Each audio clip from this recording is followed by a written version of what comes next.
I think he will be, one of those guys who definitely fell. I mean, their value is not there at 2 or late 2. It's there early 2. So, who else? Tulowitzki. Same thing I just said for Batista for Tulowitzki. I mean, he could bounce back to being first-round talent if he stays healthy. And, dude, I mean, getting Tulowitzki at 22nd, major coup. How about Trout and Tulo for our first 2 picks for Steven? Very, very nice first 2 picks. So, bravo, Steven. You started out really well. Let's go. Okay, I'm going to throw one of mine in there. Justin Upton at 29. ESPN has him at 12th. And also, Cliff Lee bounced down to me at 60. Cliff Lee at 60, when in ESPN he's 31.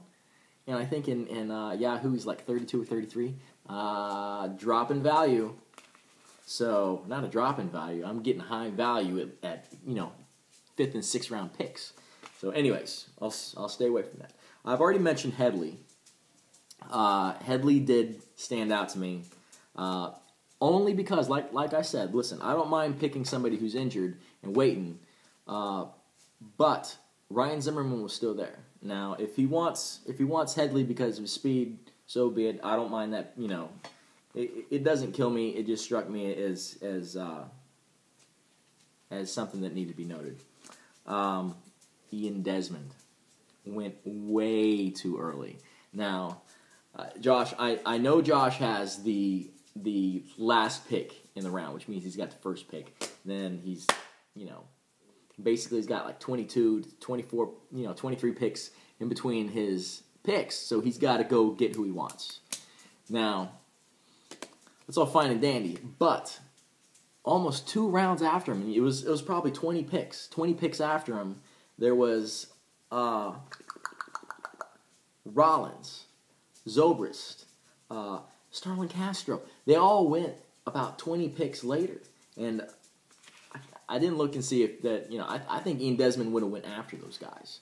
So basically, I think Ian Desmond would have been there his next round, which lost him, I think, 4th round value. So, okay. Now, my best picks, I started looking at round 10 for, value picks.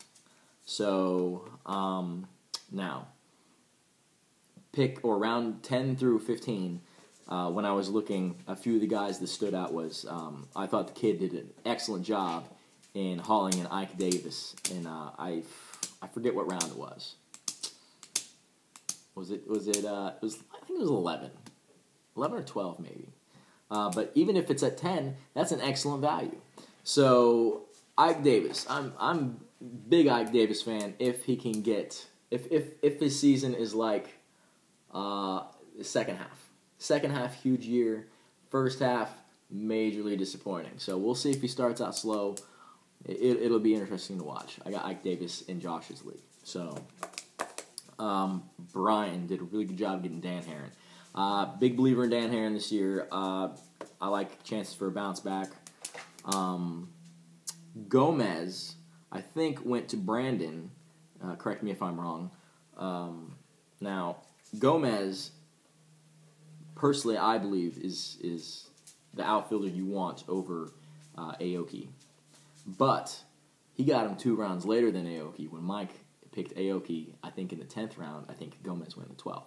So that's a nice little coup for Brandon. Throw one of mine in there. Adam LaRoche, dude he slugged over 500%. Had 33 home runs, 100 RBI, with a nice little on base percentage. I think I got him in the 13th round. Is that right? 13th round. I'll have to go back and check on that. But okay, let's move on to rounds 15 through 20. Dan Uggla, Josh, loved the pick. I love Uggla. I thought about snatching him a little bit later, but I went with Bonifacio. Now, Uggla, I personally think gets serious value upgrade because of the format, because we have on-base percentage. So, kudos to you. Teixeira, how about the snatch and stow for Daniel? I'm huge on the snatch and stow. So when you got Tex at 16, I was a big believer in it. Now, there's no telling what's going to happen with him. I don't know. I haven't even read up on him in the past week. So I'm trusting he's going to be back for at least the playoffs. So not bad to stow away a dude who would have went probably the 7th, 8th round. Get him in the 16th. Not bad. Brett Gardner, mine. I think he is probably one of the more underrated picks in the draft. And I said it this morning. I had him targeted in probably 3 or 4 rounds earlier, but because I had some needs, I had to wait.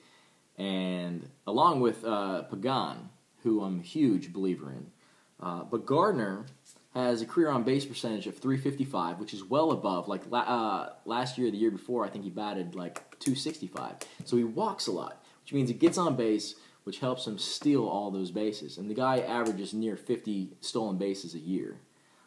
Plus, he averages, I think, 92 to 93 runs a year over the past 2 to 3 years when he's healthy. Last year he was injured. So I think because of that injury, I was able to get a 6th or 7th round player all the way in the 17th round, 10 rounds later. So huge Julio Teheran fan. The guy's balling this spring. He's pitching lights out. Stephen got him in the 20th round. Huge believer in that pick. 21 through 25. Let me see. Late upside pitchers, Agondo. I think Josh got Agondo. Maybe it was Red. I can't remember. Brian picked up Edwin Jackson. Put that notification off. People wanting players. They're trying to offer me trades. Ruggiano. Corey got Ruggiano, and I think 23, around 23 or something like that. Michael Fierres, Red got him last round. That's a nice little pitcher to get in your last round. And Yerkson Profar made it all the way to the last round, and he may be gone a while, and I don't know if Mike can keep him on his roster. I'm not sure that he makes it up till September. I just don't think that they have a place for him. But this is what stuck out to me, fellas. This is what stuck out to me. If you all want to make a video and post it, go ahead and do it. I'd be interested to watch it. And basically, that is my draft breakdown without my team taken into account. But, I got a little time here, so I'm going to mention a few things. No, I'm not. It's been 15 minutes. Later.